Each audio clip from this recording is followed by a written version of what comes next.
Today on the Morning Edition, a levee breaking in a neighborhood in the Matsu has led to flooding issues bad enough that some are kayaking around. We'll bring you the latest from Wasilla. Plus, it's that time of year again. CANstruction, the Food Bank of Alaska's annual event, is shaping up, pun intended, to be a mythical delight. We'll share the theme for this year's builds and when you can see them and how you can help. And later, meet the KC Swifties, a group of girls inspired by their favorite artist and celebrating a love of the sport, forming their own team and not only playing to have fun and make friends, but playing well for even trying for a championship. We'll check out their style as the Morning Edition starts now. Good Friday morning, everyone. Thanks for waking up with us today. Man, things are really melting quickly this year. It feels like melting fast. Yeah, we've seen a drastic drop-off in our snow depth. We still got well over a foot of snow on the ground, but we have seen that snow really quickly dissipate over the last week to 2 weeks. Now, about 1 to 2 weeks ago, we saw that snow depth sitting right around 24 to 25 inches, and this morning we're seeing that snow depth sitting just a few inches above 12 inches. But we are waking up this morning to those temperatures still sitting above freezing for many areas. Winds for the most part remaining fairly light. You can see that additional melting that's taking place. Roads being able to be seen across South Central as that melting is taking place, more so along the roadways. The grassy areas, while that snow is gradually melting away, we're seeing some of the greatest melting on the roads and areas surrounding those roadways. You can see temperatures this morning, 20s and 30s as we start off your Friday. The only exception, Golcana coming in at 18 degrees. And while we are on the quiet side, as we welcome in your Friday, towards the afternoon hours, we will be watching a rain snow mix that's going to build in across South Central. But we are dry this morning as you head across southwestern parts of the state. Already seeing some of that light snow with some areas of wintry mix embedded within that. That is steadily shifting to the east. In fact, we're already seeing some of that light precip that's pushing in over the Alaska range this morning, and it's building into parts of the Susitna Valley. As those temperatures continue to warm, we'll see more in the way of a rain-snow mix as we head through the afternoon. For locations that manage to see snow, little to no accumulation is expected, largely due to our temperatures that have been on the warm side and will be warm today, as well as our ground temperatures. Those have been steadily climbing as well. So should we see any snowfall, it will not stick around long at all. In fact, it will quickly melt. But we're largely expected to see mostly in the form of rain, and that will come in a period of about 2 to 4 hours towards the afternoon hours. Largely expected to see that cloud coverage remaining with us throughout the day. So coming up in my full forecast, we do have that active weather that's building back in across the state. Not only that chance for some rain, snow today, but into our Sunday as well, as we continue to hold on to not only mild conditions, but this active weather as we transition into the middle of the month. I'll have more on that in that 7-day forecast coming up. In our top story this morning, check out this video from Maryland Circle, a neighborhood in Wasilla where water has just been pouring in, making it look more like a lake. A levee broke, causing a nearby creek to pour into the neighborhood, which is in a floodplain area. Georgina Fernandez was out there Thursday talking to people who live there about how they're dealing with it. Well, check out this flooding going on right now at Maryland Circle, a neighborhood just outside of Wasilla. As you can see, there are chunks of ice everywhere in this floodwater, and all this water right now is brown and really icky. Residents tell me it was trash day when flooding started happening on Wednesday morning. And I'm going to take a few steps back just so you can see how deep this water is. Now, I'm not at the deep point right now, and this water is already to my knees. And for comparison, I'm about 5'8". Now, residents tell me they've been having to use waders in order to get around. And even one lady said she had to use a kayak to get her kid home after school. He wanted to continue riding in the kayak. He wanted to play in the water. He was all about it. Oh, I feel like that's maybe at least, some relief to see, your kids having fun despite how difficult this is for you. Yeah, I feel like we've been pretty resilient. Like, with the ice this morning, I almost gave in and, just stayed home, but I don't know. School's important. I wanted to get him to school, and so we made that a priority, and I trekked through some more water and up a hill, and we got him to school. And the Matsu Borough says Public Works is on the scene right now as they work to pump up and hopefully clear all this flood water out. And residents tell me that if you have a pumping system and you're able to come out and help, they would really appreciate it. Georgina Fernandez, Alaska's news source. Oh, not a fan. They blow tires. They cost money. They hurt the back. Yeah, everything we don't want. The potholes are popping up all over Anchorage. The city says 2 to 4 crews are patching around the clock, and more could be added once flooding concerns ease. Crews try to respond within 24 hours after a pothole is reported. Anchorage handles potholes on city streets. The state takes care of state roads, and both agencies want drivers to report problem spots. As temperatures continue to rise, Anchorage Parks and Rec says they've stopped ice maintenance for the season. They remind people to stay off icy surfaces because they will no longer be monitored. They're also finishing up scraping and clearing ice and snow from main asphalt trails. When it comes to golf courses, Kincaid Park and Russian Jack Springs Park are still open to use, even though winter corkscrewing by Parks and Rec has ended. Kincaid Park is maintained by the Nordic Ski Association of Anchorage. Anchorage police say officers were dispatched to the scene of a vehicle-pedestrian collision Thursday evening on East Tudor Road and Needle Street. The person was struck by a motorcycle and taken by medics to the hospital.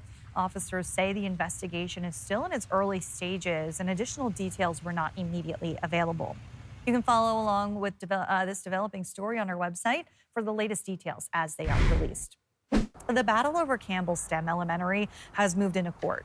A nonprofit formed to preserve the school's science, technology, engineering, and math program has filed suit against the Anchorage School District and the Anchorage School Board, asking a judge to halt the impending closure of Campbell STEM as families continue to challenge both the decision itself and the process that produced it. The complaint was filed Wednesday.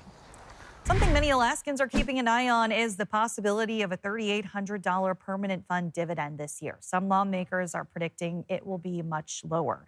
There's about 70 amendments being looked at. Political reporter Will Courtney is following developments and talking to lawmakers about it all in his Political Pipeline podcast.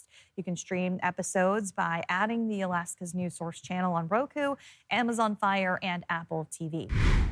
Now, the campaign for Senator Dan Sullivan announced Thursday that the incumbent raised $2.1 million in his first quarter. His opponent's campaign, former Democratic Congresswoman Mary Peltola, says they earned $600,000 shy of that in her first 24 hours. The race between Sullivan and Peltola is one which has gained national attention and could determine the balance of power in the Senate. The news release adds that the contributions bring his committees on hand total to $7.5 million. Alaska's News Source reached out to the Peltola campaign for their first quarter numbers, which a spokesperson said would be released next week. Alaska Airlines is increasing its checked baggage fees. The company says it is related to the increase in fuel prices amid the U.S. and Iran conflict. Fees for the first checked bags on North American flights are set to increase by $5. The price for a second checked bag is increasing by $10. The change goes into effect today, but does not affect Club 49 members. The Food Bank of Alaska's annual CANstruction event is back for its 17th year. Jace Bertrand caught up with organizers to learn what's new this year and what we can expect before the building begins.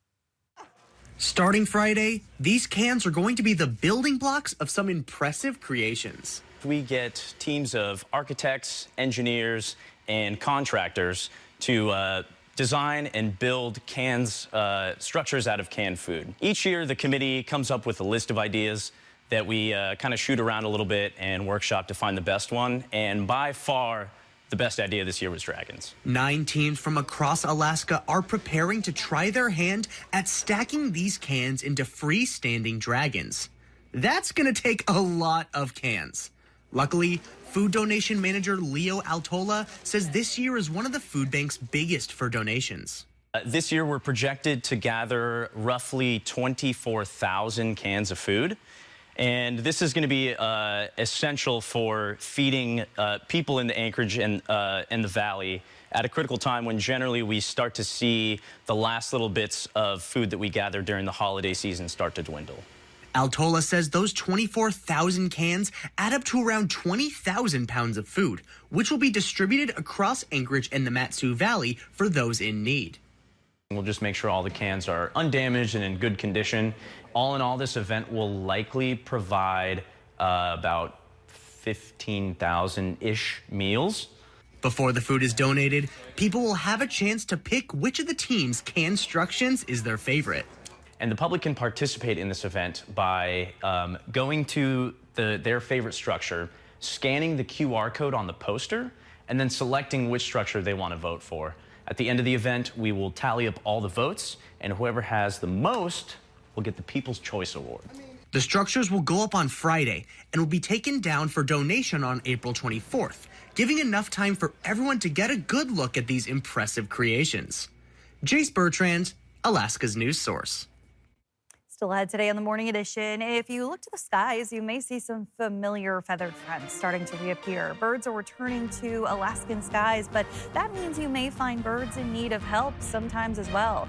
We'll tell you what you can do in those situations next. As we head through your Friday, we are going to be watching a rain-snow mix building in across South Central with another chance into our Sunday. I'll have more on that. First at sunrise, 6:53 in Anchorage, 5:59 in Juneau. Your full forecast is next. Welcome back in on this Friday morning. We are headed into the weekend. Aaron, what can we expect? Well, we are going to see some drier conditions as we welcome in our Saturday, but for today, we will be watching a rain-snow mix slipping into South Central as well as the interior.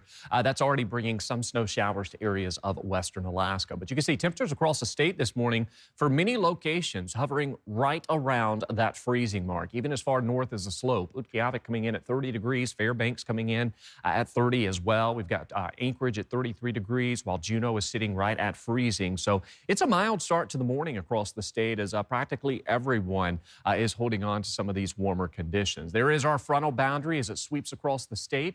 It is going to lead to that increasing chance for some rain and snow that will remain with us across the state. We're already seeing some of that through southwest Alaska. We've also got parts of the interior as well as South Central that's holding on to some of that snowfall. And you can see on the backside of that how we quickly clear out. So we will see the return to some dry conditions as we welcome in our Saturday. But for today, it's really only going to be more so towards the afternoon hours where we'll see that best shot for some rain, if not some snow embedded within that. And that comes as this system quickly pulls off towards the east. Now, while it will hold together as it builds its way into South Central, as it makes an approach towards Prince William Sound and into the Copper River Basin, it will largely fall apart. So if you live out in those areas, you'll largely just see some increasing cloud coverage, and you can see some light snow showers occurring through the interior this morning. So there's that system steadily building off towards the east. As we head through the early afternoon time frame, you can see that quick moving glance of seeing some light snow showers, if not some rain embedded within that.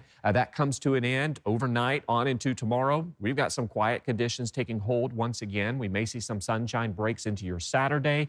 And then as we welcome in Sunday, we've got this active weather that's going to stay with us. So another area of low pressure in the Gulf of Alaska will keep some rain and snow around. In fact, Sunday may actually bring more snow chances to the region than what we'll see today. So we'll certainly be watching what to expect as we welcome in Sunday. Should we see some snow with that Sunday system, it will only amount to about 1 to 3 inches of that accumulation. But as far as today, with that system moving in, you can see up to about a few hundredths of an inch to just shy of 0.2 of an inch of rainfall. And again, we will see some snow embedded within that for locations that do manage to see some light snow showers or a wintry mix. Don't expect that snow to stick around long. It will be melted by the end of the day as we continue to hold on to those temperatures warming into the 40s. Then as we welcome in Sunday, this is where we're going to get a better push of moisture. And you can see precipitation totals approaching a ½ an inch in some locations. This takes into account what will fall today and into our Sunday. With more of a robust system as we welcome in Sunday and that precipitation falling through the atmosphere, we may actually see more in the way of a snow-rain mix as we welcome in Sunday. So again, we will be watching for that. But temperatures across the state today, 30s and 40s for many areas, approaching freezing along the slope. We do have those snow chances as well through the interior. I'll have that for you coming up next. But as far as that forecast, you can see daily highs topping out in the 40s. We've got that wintry mix chance today. And again, only early afternoon hours will be that best chance. And then Sunday, another chance for some wintry mix. But again, Kristen, daily highs sitting in the 40s, so more melting to take place. All right, thanks, Aaron. Spring has sprung in Anchorage, and pretty soon the state will be welcoming some of its perennial visitors. Joe Allgood spoke to bird experts and enthusiasts and has this story. Bird, bird, bird, bird is the word. Because pretty soon migratory birds are going to be returning here to Anchorage, to places like Potter Marsh behind me. But that also means that there's going to be an increase in injured birds and orphan birds. Birds of a feather flock together, some from as far away as South America, all the way to Alaska. But that also means window strikes really take off in the spring and in the fall when migration is occurring. And then any interactions with pets typically occur more during the summertime as well. in those cases, Bird TLC will gladly take them under their wing. Go ahead and give us a call, and we can guide them through the process, whether it's appropriate for them to facilitate a rescue. And once in fine feather, Once the birds are back in peak physical condition, we can release them back into the wild. but to help prevent such accidents, think of the bird's eye view. So you have to look from the outside in, and you need to put markers every 2 inches. That's the preferred view. Cheryl has been watching birds her whole life, recalling lazuli buntings in her home state of Pennsylvania. And they are so blue, you can't believe a bird could be that blue. But after decades in Alaska, she's come to love the Alaskan variety. Mrs. Eagle's sitting on her nest right now. She's got an egg, or 2, or 3, who knows? From the Ditsy ducks, They throw their heads back and put their tails in the air, and they do a little dance, and the women go, forget about it, and they go away, and it's really funny to watch. to the sophisticated swans. They're so beautiful, but their feet hit the water, and they go bam, bam, bam, bam, bam, bam, bam. And for the bird lovers out there, Bird TLC is running a fundraiser the first week of May. Get a tattoo of a bird, and 25% of the proceeds support the center. If you'd like to get inked up for the birds, you can find more information about that fundraiser on Bird TLC's website and their social media. Joe Allgood, Alaska's news source. Thanks for listening to our podcast. Click subscribe so you can get the latest podcasts from Alaska's news source automatically. And stay up to date with breaking news and in-depth reporting. Available for free 24/7 with the Alaska's news source app.